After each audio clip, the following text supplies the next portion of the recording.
صباح الخير. عناوين اليوم: إسبانيا تسمح بالترويج للعملات الرقمية المشفرة وبشكل قانوني، والإمارات في المركز الأول لتنافسية الاقتصادات العربية، ولوسيديا تحصل على تمويل جديد. يا أهلا وسهلا فيكم ببرنامجكم صباحكم مع سماشي. معي أنا هالة بسام، ومعنا بخلف الكواليس علي. ومن دون أي إطالة خلونا نبدأ بأخبارنا لليوم ونحكي عن أخبار العملات المشفرة تحديداً. الآن تعد إسبانيا ومعظم بلدان العالم من المعارضين للعملات الرقمية المشفرة، وبالتالي بتمنع الترويج لها من خلال الإعلانات أو المشاهير كونها غير قانونية. لكن هذا الموضوع عم بيتغير في البلد الأوروبي إسبانيا مع القانون الجديد. وسنت إسبانيا قانونا جديدا بيسمح للمشاهير وحتى المؤثرين على مواقع التواصل الاجتماعي والمعلنين من الترويج للعملات الرقمية المشفرة والأصول المتعلقة بها، ولكن عن طريق تنظيمها بموافقة الدولة.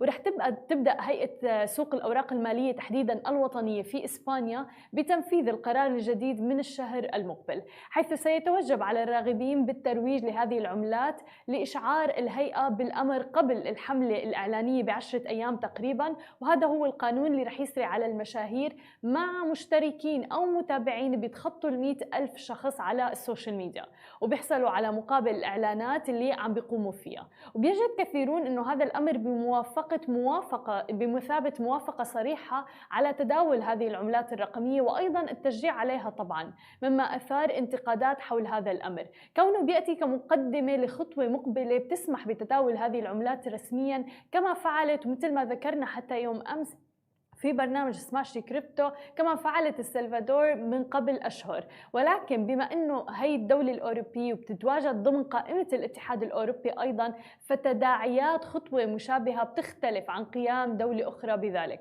فيما تعتبر هذه الخطوة موافقة رسمية على الترويج للعملات الرقمية، فهي بشكل أو بآخر رح تساعد في تنظيم الحملات الإعلانية المتعلقة فيها في إسبانيا، وأيضا رح تقلل من مخاطر الاستغلال والخداع للعملات الرقمية. طبعا كون انه القانون الجديد بيفرض على المعلنين بيان المخاطر المتعلقة بالاستثمار في هذا النوع من الأصول عند التقدم للحصول على الموافقة. مثل ما عم نشوف أمامنا هناك العديد من الاتجاهات نحو الترويج للعملات الرقمية والمشفرة، وعم نشوف الدول عم تتدخل بهذا الموضوع لحتى تسن قوانين تدعم العملات المشفرة ولحتى يكون في نوع من التنظيم بالتداول فيها.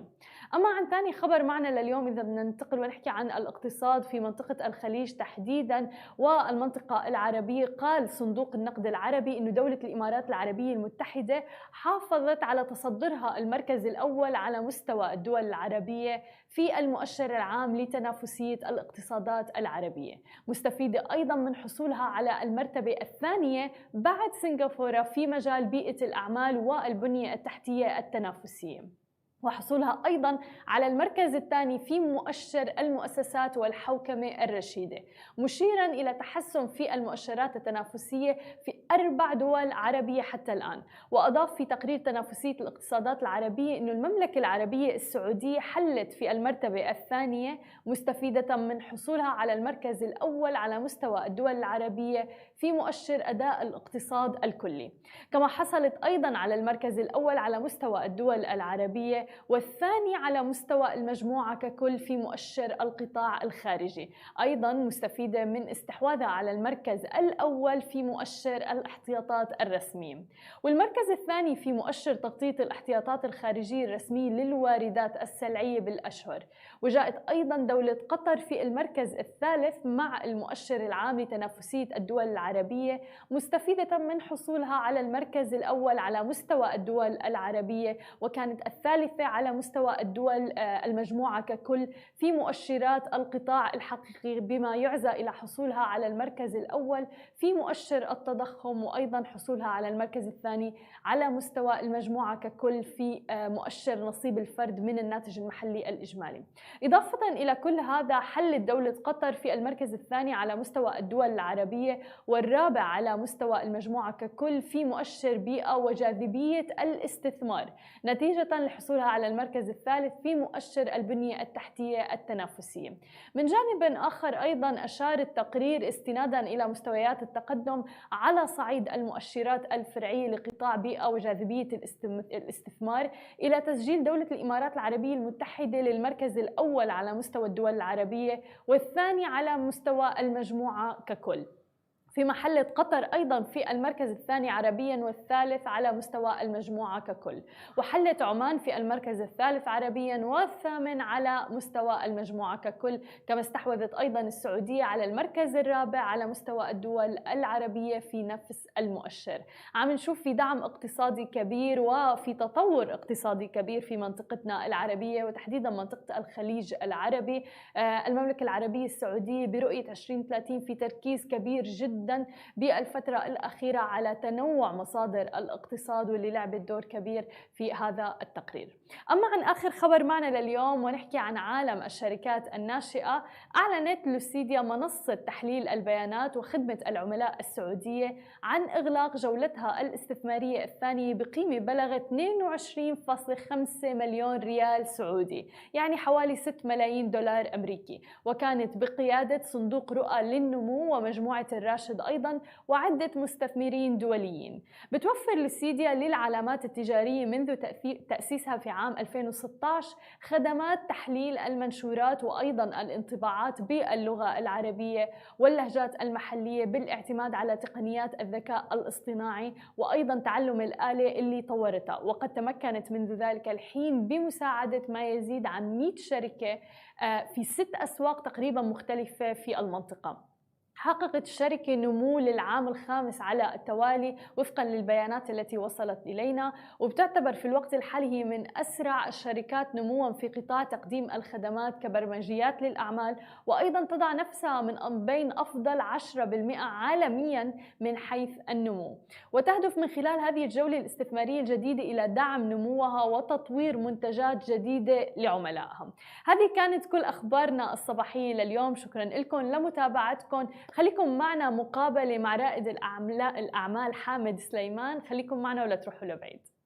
ورجعناكم من جديد ومعنا ضيفنا حامد, Director and Serial Entrepreneur of many companies. Welcome to the show, Hamid. Hi, good morning, Hala. Thank you so much. Good morning, and thank you for being pleasure. with us. My pleasure. First of all, we would like to talk about your entrepreneurship journey and the first company you started with. It's the flower company. So can you tell us more about that? Sure. Let me start a bit before that. I graduated from American University in Dubai, in 2014. And right away, I joined a family business. A couple of years staying in a family business, I realized that's not the journey I wanted to continue in. And I decided to leave the business and start my own business, which was the first business that I started, Black and Blonde, the flower business. Black and Blonde started in 2000, like the initial stages started in 2016, and the actual operation started somewhere in 2017. We've been in the market for a couple of years. From day one, we planned on going global, and of course, that was the plan. And it takes a long time to reach that plan and go through the journey. But we are hitting our targets somewhat on the, as planned. Of course, we had a very important factor in between, which was COVID. Of course, delayed all our plans, but we're on the journey. Yeah. Of course, I would like to ask, what were the challenges in the family business? Because so many people get into it, but then it doesn't fit everyone. Yeah. You see, the family businesses, there was nothing wrong with it actually, but it really depends what you're looking for in your career. The family business is very different from the kind of businesses that you start yourself, because when you start a business yourself, it is really the matter of how you plan to go about it yourself. But in a family business, you have to follow the structure and the culture that has been set in that business. It's not necessarily any family business. If you join any company, you have to follow the culture and the structure of that company. And if anyhow, you feel that culture, that structure, that basically whatever that is in that business doesn't fit you, you either change your company or start your own company. In my business, I couldn't change the company. I cannot go from family business to another business.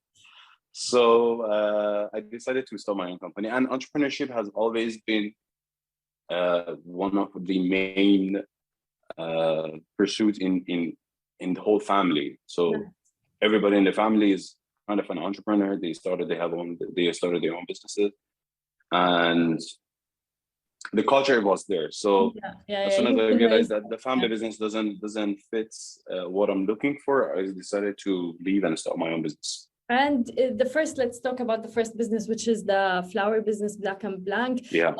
It's online. Black and Blonde. Black and Blonde. It's online and offline as well, right?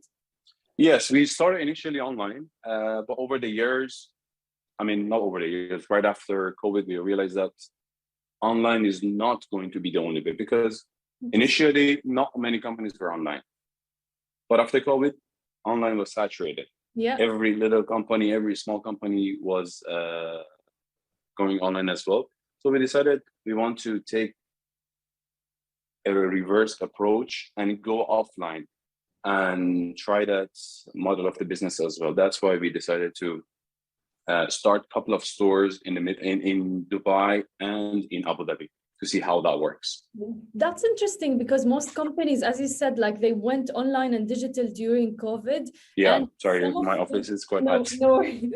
And so many of them actually shut the offline stores and went to the retail and went to online. So how has it been offline for you? It has actually been very good. Again, because the online market has been very saturated. So we decided to go offline. And as you go online for any business, you are bombarded with all kinds of businesses in all different industries. And people usually lose the attention there. So, because you open it, me being in a flower business, once I open it, I'm getting advertised by 100 different flower companies every single day. And it doesn't matter what you're searching for. Anything you search for, the next day you are getting advertised by 100 different companies. And at the end, you are not necessarily getting a good exposure in the online market, in the advertisements. So it's better to go offline, and then people see you, feel the product, touch the product, probably make a better connection with the product, with the brand. And that helps, at the end of the day, that helps the online journey. So they are not, I don't think they're competing with each other, but they're complementing each other. Yeah, because if I see the store and I trust it, now I can easily order online with, my eyes closed. I would know how. Yeah, exactly, 100%. That helps it. How did you choose, what factors for picking the location of the offline stores? It really went back to the brand itself. Black and Blonde has always been a very luxury and high-end brand. So deciding in terms of which locations you're choosing for our brand, it was very important to choose this kind of location. For example, in Dubai, we have joined Galeries Lafayette. Yeah.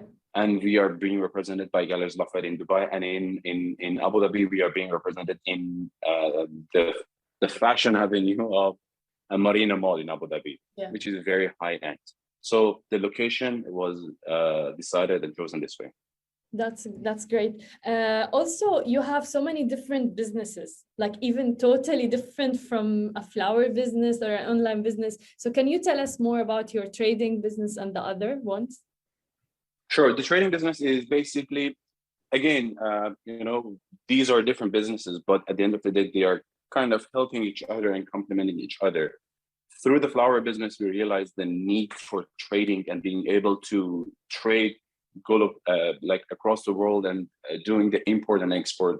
So through that business, we realized the requirement and the need that we had that, and we started our own trading company, which is working not only in terms of flowers, but it's also working in other products that are required. And being in the Dubai market, trading is UAE is the hub of the trading of the region. So it made a very good sense.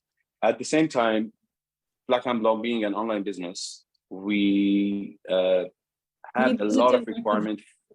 We needed digital. So through that company, we started our own digital marketing company, which is called, I actually co-founded it with an old friend of mine. And it's called Growtality. And we have been in the market for a couple of months, and it's been very successful because at the end of the day, we had the knowledge and we had the experience. So we just decided to expand the team, add sales team, establish it properly, and start selling that service to the market as well. So the digital marketing company is there now. The flower business is there now. The trading business is there now. But at the end of the day, I decided to take a very different approach and start a business that has nothing to do with any of these. And we are currently working on an F&B concept that's it's in the process right now, and it could take about another 6 months so that we can launch it, hopefully in the UAE and later on globally. Nice. How can you manage such different businesses? Honestly, what I think at the end of the day, a manager should do is not necessarily operate the business, but to bring in the right people who do the operation of the business.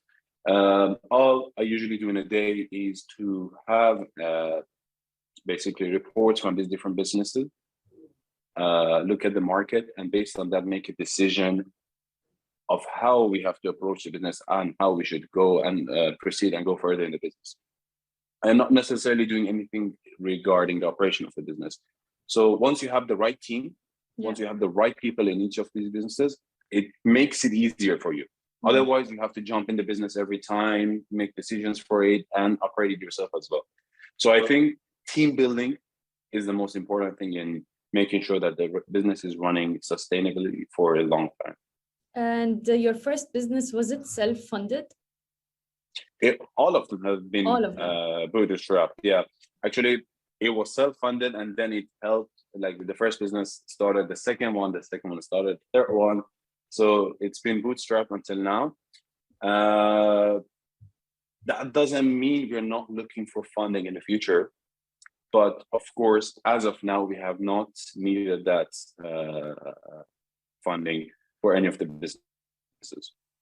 So many young entrepreneurs, they want to start their own business, but they're scared. And so many people put the money as a barrier. What do you think of that? Honestly, I've seen those entrepreneurs. I've seen a lot of those entrepreneurs that have a great idea and want to start something, but they are just scared to start it because they don't have the money, they don't have the funding, and they cannot bring in the funding. So I think if you lose that mentality that you need the funding to start something, removes a lot of barriers for you. Of course, it's going to make it a bit more difficult and a bit more challenging in the process. Funding makes things a bit easier. Yeah. When you have the fund, you can start a business, and you can even waste some of the money. You can burn a little money here and there and go about the business. But at the end of the day,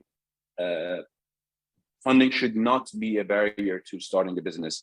If you have the right plan, if you have the right strategy, if you do enough research of the markets, you can probably start a business by self-funding it or funding it from like family and friends. Yeah, and you can start it. And over time, once you prove the concept, it makes it much easier to bring investors in. Or maybe at the end of the day, you realize that you don't even need the funding and you can proceed without bringing the funding. It really depends on the strategy. But of course, funding should never be a barrier to start a business. And funding, like from investors and everything, it comes with responsibility. It's not a matter of take the cash and then you're good, you know? So, yeah. Exactly. You have to have answers for every actions that you're taking. But it doesn't mean, once you fund it yourself, it doesn't mean you don't have to think through every single action that you're taking. At the end of the day, you have to answer to yourself. Yeah, exactly. You have to stand in front of the mirror, in front of the mirror at the end of the day, and you have to answer for each one of your actions.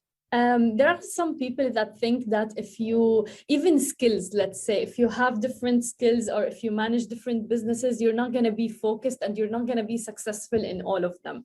But in your case, we have a different case and it is a successful. So can you talk to us more about it? What do you think, especially that you're doing it on a daily basis? I think in my case, the most important skill that I am using every day is time management. It is making sure that I'm not wasting any time here and there. Make sure half a day is not gone on Instagram or any other social media. Actually, I don't have any of these social media on my phone. I only have it at a phone at home. At the end of the day, I just go through it to see what's happening. Nice. I don't need to, because once you start it, once you install it on your phone, you're trapped. 100%. So I think time management is the most important thing that you have to consider in a day, and dedicating a certain number of hours to each of these businesses. Not necessarily in different slots, but at the end of the day, you have to go look at each of these businesses separately, go through the decisions that you have to make for all of them, and make sure they are taken care of like little children. Like if you have kids, you cannot say, you grow yourself, I'm just going to take care of this one. You have to take care of each one of them separately. So the time management is the most important one that I think goes through it. Because at the end of the day, I think every entrepreneur has probably seen something in themselves that they've started a business. So they probably have the other skills that comes with it in terms of the management, the leadership, probably some business skills that they have, or if they don't have, they bring in people to help them with. But you have to be able to go through all of these. Of course. And that comes with time management and making sure you dedicate the right amount of time to each of these businesses. And yourself, of course. Exactly. Speaking of time management, is there a work-life balance in your life? There is, from time to time. But of course, sometimes I have to put a bit more attention to the work, but sometimes I take time off and make sure I take care of myself. Something that happens every single day is training, workout. Nice. I make sure I fit that in early in the morning, like 6:30 to 7:30. Nice. Get it done, get it out of the way, and then start the day. What I've realized is when I don't spend that 1 hour for training, I actually spend more time. I waste more time in the day. But once you fit that in, you have more energy, you have more focus. So it makes it easier to go through the day. Agreed. I just came from horse riding early in the morning. Oh, wow. And I feel, so I 100% agree with you.